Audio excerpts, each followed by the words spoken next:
حضرت نے فقہی سوال لے بھی لیے ہیں کچھ. جی اچھا ان کو لے ہمارے لیجیے، ساتھ ہیں. الیاس حیدری کو لے لیں، یہ ہاتھ اٹھا رہے ہیں. ٹھیک ہے حضرت میں لے رہا ہوں. ارے آپ تو فوج ووج میں جا رہے ہیں بھائی. السلام علیکم حضرت. السلام. کدھر جا رہے ہیں؟ حضرت ابھی ڈیوٹی میں سے فارغ ہوا ہوں تو فرسٹ ٹائم، پہلی بات کہ فرسٹ ٹائم انٹر ہوا ہوں، اور میں آپ کو سٹارٹنگ سے فالو کیا ہوں، لگ بھگ جب سرجیکل اسٹرائک آپ چلاتے تھے تب سے ابھی تک تو فرسٹ ٹائم میں نے انٹری کی آج. آپ کا بہت بہت شکریہ مجھے لینے کے لیے. اور حضرت میرا ایک چھوٹا سا سوال تھا کہ جیسے کہ بہت سارے عالموں سے سنا ہے کہ نبی پاک صلی اللہ علیہ وسلم کو اللہ نے اپنے نور سے تخلیق کیا، تو یہ جو اپنے نور سے تخلیق کیا تو اس میں ایسا نہیں آ رہا کہ جیسے ڈیفینیشن ہے اللہ کی صورت اخلاص میں کہ نہ اس سے کوئی پیدا ہوا نہ اس نے کوئی جنا، تو یہ اس میں تھوڑا سا کچھ جن لوگوں سے آپ نے یہ سنا کہ رسول اکرم صلی اللہ علیہ وسلم کو اللہ تعالیٰ نے اپنے نور سے تخلیق کیا ہے تو ان سے آپ ریفرنس مانگیے گا. ہاں اگر اس کا مطلب یہ ہے کہ اپنے بنائے ہوئے نور سے تخلیق کیا، ٹھیک ہے، وہ ایک الگ بات ہے. اپنے ہی نور سے تخلیق کیا، اس کا ریفرنس مانگیے. جی ویسے میں نے عام سپیچ جو ہے مولویوں کی کچھ ان سے سنی تھی، جیسے بریلوی عالم جو ہیں بہت سارے بیچ میں بولتے رہتے ہیں. اس موضوع پر تو میں بات نہیں کرتا ہوں، جو انٹرنل فرقہ واری مسائل ہوتے ہیں اس پر میں بات نہیں کرتا ہوں. بس میں اتنا ہی کہہ سکتا ہوں کہ کوئی بھی بات آپ اگر کسی سے سنیں تو اس کا ریفرنس ضرور مانگیے گا. ہم سے بھی اگر کوئی ایسی بات سنیں کہ بھئی آپ کو سمجھ میں نہیں آ رہی یار یہ کیا بات کہہ دی، آپ ہم سے بھی ریفرنس مانگے. اور اگر ہم ریفرنس نہ دے پائیں تو ہو سکتا ہے کہ اس وقت نہ ہو، چلو اگلی مرتبہ دے دیں گے، کچھ دنوں کے بعد دے دیں گے تحقیق کر کے، لیکن کبھی دے ہی نہ پائیں تو ہماری بات کو ماننے کی قطعاً کوئی ضرورت نہیں ہے. جزاک اللہ. بہت بہت شکریہ.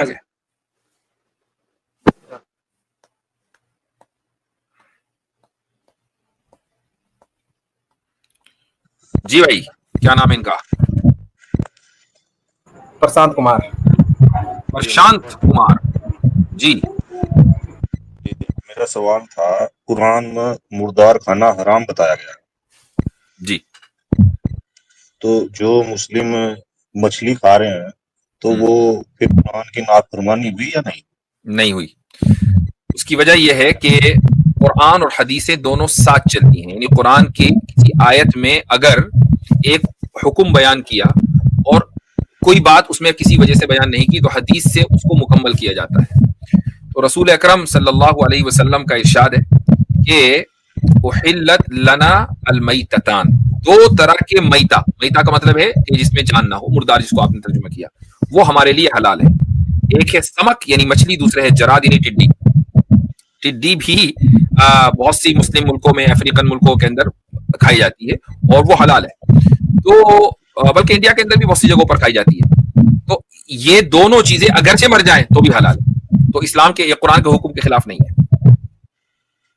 نہیں سر ایک بات بتائیے جی، قرآن تو حرام اور حدیث کہہ رہی ہے کہ حلال ہے، تو نہیں مطلب قرآن نے، کیونکہ قرآن نے یہ بھی تو کہا ہے نا، قرآن نے میرے بھائی یہ بھی کہا ہے کہ اطیعوا اللہ واطیعوا الرسول، اور کہا ہے وما آتاکم الرسول فخذوہ وما نہاکم عنہ فانتہوا، کہ رسول تمہیں جو دیں یا جو بتائیں اس کو لو اور جس چیز سے روکے اس سے رکو. تو قرآن نے تو خود ویلیڈیٹ کر رکھا ہے رسول اکرم صلی اللہ علیہ وسلم کی حدیث کو. جی دیکھو میں نے مسلم لوگوں سے ہی سنا ہے، عالموں سے کہ جو حدیث قرآن سے ٹکرائے وہ خارج. جی، تو یہ حدیث قرآن سے ٹکرا نہیں. اس کی وجہ یہ ہے کہ ٹکرانا اور کانٹرڈکشن، جس کو ہم انگریزی میں کانٹرڈکشن کہتے ہیں، اس کو آپ کیسے سمجھتے ہیں؟ آپ تھوڑا سا ڈیفائن کریں کہ دو سٹیٹمنٹس میں کانٹرڈکشن کب ہوتا ہے. نہیں یہ تو سیدھا میں نے سوال یہ کہ بھائی قرآن تو کہہ رہا ہے مردار نہیں، آپ نے یہ کہا ہے کہ حدیث قرآن سے ٹکرا رہی ہے، تو ٹکرانے کو سمجھتے ہیں نا کہ ٹکرانا کسے کہتے ہیں، کانٹرڈکشن کسے کہتے ہیں. مطلب ایک ہاں بول رہا ہے ایک نہ بول رہا، ایک ہاں بول رہا ہے ایک نہ بول رہا ہے. ٹھیک، اگر ہم اسی کو لے لیں، حالانکہ اس میں اور ڈیٹیلز ہے لیکن چلو تھوڑی دیر کے لیے اسی کو لے لیں، ایک ہاں ایک نہ. حدیث نے یہ نہیں کہا کہ سارے مردار حلال ہیں، قرآن نے کہا سارے مردار حرام، حدیث نے کہا سارے مردار حلال. اب یہ ہاں اور نہ کا معاملہ ہے. اب یہاں حدیث قرآن سے ٹکرا رہی ہے، ہم حدیث کو نہیں لیں گے، قرآن کو لیں گے. ٹھیک ہے، قرآن یہ کہہ رہا ہے مردار حرام ہے، سارے کبھی قید نہیں لگائی، ایک عام بتایا. تو ایک جنرل اصول دیا, اس میں سے حدیث نے دو چیزوں کو ایکسکلوڈ کر دیا, دو چیزوں کو اسپیسیفائی کر دیا کہ اس پورے جنرل پرنسپل میں سے دو ایکسیپشن ہیں, یہ حدیث نے بیان کر دیا. اب یہ ہاں یا نہ والا مسئلہ نہیں ہے, بلکہ حدیث نے قرآن کی ایکسپلینیشن کی ہے, یہ کانٹرڈکشن نہیں ہے. سر قرآن تو سیدھا سیدھا منع کر رہا ہے, سیدھا سیدھا ہی منع کر رہا ہے, اور سیدھا سیدھا ہی حدیث کے اندر بھی ان دو چیزوں کو ایکسکلوڈ کیا گیا ہے. میں وہی کہہ رہا ہوں کہ آپ جب لاجک میں سمجھیں گے کہ کانٹرڈکشن کسے کہتے ہیں, آپ نے بالکل صحیح کہا کہ ہاں اور نہ کا کانٹرڈکشن کہلاتا ہے, یہ ہاں اور نہ کا نہیں ہے نا. مجھے بتائیں کہ حدیث میں یہ ہے کہ سارے مردار حلال ہیں؟ نہیں, حدیث کے بارے میں تو مجھے پتہ نہیں, میں نے جو آپ کو حدیث سنائی, کیا اس میں ہے کہ سارے مردار حلال ہیں یا دو کی قید ہے, دو حلال ہیں؟ نہیں, حدیث کی سر مجھے نالج نہیں ہے. میں نے جو بتائی ہے اس میں دو کی بات آئی ہے نا کہ دو حلال ہیں. دو کیا حلال ہیں سر؟ دو مردار یعنی مچھلی اور ٹڈی, یہ دو حلال ہیں بس, باقی حرام ہے, یہ حدیث کہہ رہی ہے. ٹھیک, تو وہی تو سر میں وہی تو بول رہا تھا. اس حدیث میں مجھے بتائیے کہ کیا دو کو ہی حلال کیا یا سارے جانوروں کو حلال کیا ہے, سارے مردار کو؟ دیکھیے سر, میرا سوال پھر وہی ریپیٹ ہو رہا ہے بار بار. میری بات کا آپ جواب نہیں دے رہے, میں سمپل پوچھ رہا ہوں, اس حدیث میں دو مردار کو حلال کیا یا سارے مردار کو حلال کیا ہے؟ دو کو کیا نا, اس کا جواب دے دیجیے. دو کو کیا ہے. اچھا, قرآن نے سارے مردار کو حرام قرار دیا یا صرف کہا ہے کہ مردار حرام ہے؟ نہیں, اس میں تو مردار ہی حرام ہے, اس میں سارے کا لفظ تو نہیں ہے, سارے مردار حرام ہے, صرف مردار حرام ہے. اب جب ایک جنرل ورڈ بولا تو مجھے بتائیں کہ جنرل ورڈ میں ایکسیپشن ہو سکتا ہے کہ نہیں ہو سکتا؟ نہیں, مردار کا مطلب کیا ہوئے؟ جنرل ورڈ میں, جنرل پرنسپل میں ایکسیپشن ہو سکتا ہے کہ نہیں ہو سکتا؟ سر دیکھیے, جہاں تک میں سمجھتا ہوں مردار کا مطلب ہے مرا. I understand. میں نے آپ سے ایک سوال کیا کہ جنرل رول میں ایکسیپشن ہو سکتا ہے کہ نہیں. سر دیکھیے, میں ٹھیک سے سمجھ نہیں پا رہا نا آپ کی بات. دیکھیں, ایک عام اصول ہے. مثلا آپ نے یہ کہا کہ جو آدمی بھی یہ جرم کرے گا اس کی سزا 5 سال ہے. مثلا آپ نے ایک اصول دیا, قانون میں ایک اصول ہے بھائی, یہ والا جرم کرنے والا اس کی سزا 5 سال ہے نا. ایک ہائپوتھیٹیکل کوئی بھی جرم مان لیجیے, چوری کرنے والی کی سزا 5 سال ہے. اب آپ نے اس میں سے ایکسیپشن کیا. ایکسیپشن یہ ہے کہ ہاں اگر کوئی آدمی پریزیڈنٹ بن جائے تو پریزیڈنٹ آف انڈیا کو امیونٹی حاصل ہے. جو پریزیڈنٹ کو آپ نے ایکسیپشن دیا ہے لا میں سے, یہ صحیح ہے کہ نہیں ہے؟ پریزیڈنٹ کو آپ کہیں بھی کورٹ میں بلا کر سزا نہیں دے سکتے, اس کو امیونٹی حاصل ہے. ایکسیپشن کیا نا, تو لاز میں ایکسیپشنز ہوتے ہیں, دنیا بھر میں ہوتے ہیں. تو جنرل لا ہے کہ چور کی کوئی کی سزا, لیکن پریزیڈنٹ کو ایکسکلوڈ کر دیا.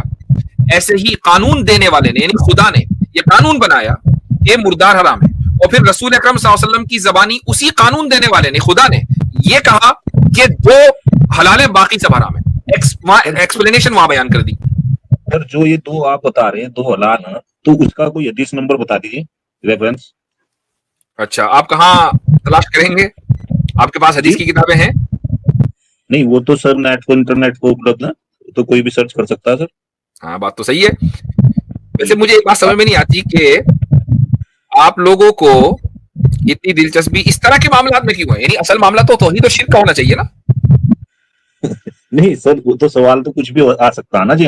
جی, تو یہ جو ہے ابن ماجہ میں ہے, اور ابن ماجہ میں نہیں, سوال کچھ تو آ سکتا ہے, وہ تو بات ہے. اس کے پیچھے جو ہے جو موٹیویشن ہے وہ سمجھ میں نہیں آتا. یعنی آپ لوگ یہ سوال آپ نے کہاں سے سنا, مجھے بتائیں. کسی اسٹریم میں سنا؟ جی اسٹریم وغیرہ ہی سنتا رہتا ہوں سر. ہاں, تو اسٹریم سن کے آپ نے کسی سیکر پیکر کو آپ نے سنا, اور آپ نے سوچا کہ چلو بھائی اس کو نوٹ کر لو, وہاں جا کے میں کر کے آؤں گا, اور ان کو یہ نہیں پتا کہ ہم ان سے 100 قدم آگے چل رہے ہیں. تو دیکھیں, بات یہ ہے کہ یہ تھیولوجی سے ریلیٹڈ ایشو نہیں ہے, یہ ایشوز ہیں فقہ سے ریلیٹڈ. اچھا, فقہ سے ریلیٹڈ ایشو کا جواب دینے کے لیے ایک انسان کا کم سے کم مفتی ہونا تو ضروری ہے. ٹھیک ہے, کم سے کم لیول ہے یہ. تو میں لووسٹ لیول پر ہوں. جو پیکر ہے نا جس نے آپ کو یہ سوال سجایا ہے, وہ میرے لیول سے بہت نیچے بھی پہنچا بھی نہیں, وہ دیکھ بھی نہیں پائے گا. یہ میں کوئی اپنے آپ کو میں فخریہ نہیں بیان کر رہا ہوں, لیکن یہ اصول ہے میرے بھائی. مجھے بتا سر, یہ سوال تو میں 5-6 سالوں سے آپ میری فیس بک بھی دیکھ سکتے ہیں, وہاں بھی کیا ہے. اچھا ٹھیک ہے, صحیح ہے. تو بہرحال یہ حدیث ہے, ابن ماجہ میں بھی ہے اور اسی طریقے سے مسند احمد میں بھی ہے. میں اس کا حدیث نمبر, چونکہ میں عربی میں سرچ کرتا ہوں تو بعض مرتبہ حدیث نمبر نہیں آتا. مسند احمد میں بھی ہے اور ابن ماجہ میں بھی ہے. اب آپ خود اس کو انگلش میں سرچ کریں گے تو مل جائے گا. ابن ماجہ 3314. ابن ماجہ 3314. چلو جی, ہو گیا. چلے ٹھیک ہے پرشانت بھائی, آپ کے مائک سے ڈسٹورشن بھی بہت آ رہا ہے جی. اچھا ایک چیز اور ہے, ایک چیز اور, نہیں ذرا واپس لیں. جی سر جی, وہ جو آیت ہے نا, یہ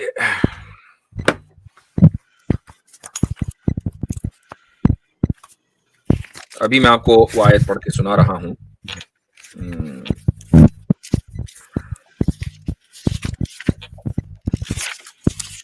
اوکے اوکے, تو دیکھیں اس میں ہے, یہ سورہ چیپٹر نمبر 6 ہے, آیت نمبر 146. اللہ تعالیٰ فرماتا ہے کہ آپ کہہ دیجئے کہ جو کچھ احکام بذریعہ وحی میرے پاس آئے ہیں ان میں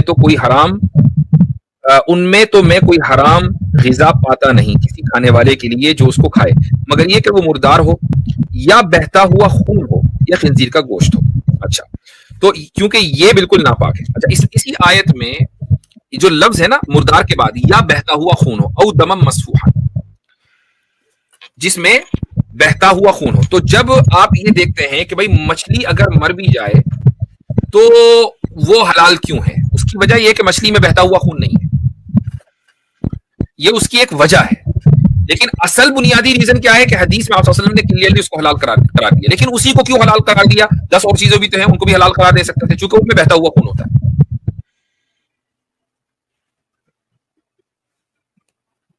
جی سر ٹھیک, چلیں جی, thank you sir. You're welcome. اچھا, ایک کالر ہیں, ان کے بارے میں کوئی بات آئی تھی, سیف اللہ, تو ان کو میں لے رہا ہوں. سبق پھر پڑھ صداقت کا, عدالت کا, شجاعت کا, لیا جائے گا تجھ سے کام دنیا کی امامت کا. سبق پھر پڑھ صداقت